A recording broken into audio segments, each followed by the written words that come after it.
శ్రీకృష్ణుని తల్లిదండ్రులైన దేవకీ వసుదేవులకు రాజభోగాలు ఎన్ని ఉన్నప్పటికీ శ్రీకృష్ణ భగవానుడు దిక్కులేనివాడుగా చెరసాలలో జన్మించాడు.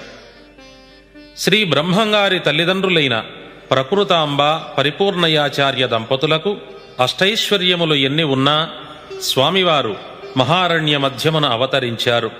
ఇరువురూ అర్ధరాత్రి ఎందే జన్మించినారు.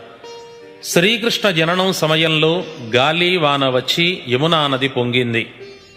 శ్రీ బ్రహ్మంగారి జనన సమయంలో కూడా కుంభవృష్టి పడి సరస్వతీ నది పొంగి పరవళ్లు త్రొక్కింది. శ్రీకృష్ణుడు దేవకీ గర్భాన జన్మించినప్పటికీ యశోదాదేవి వద్ద పెరిగినాడు. శ్రీ స్వామివారు కూడా ప్రకృతాంబ గర్భాన జన్మించి వీరపాపమాంబ వద్ద పెరిగినారు. శ్రీకృష్ణుడు మన్ను తిన్నాడని విని పెంపుడు తల్లి మందలించినప్పుడు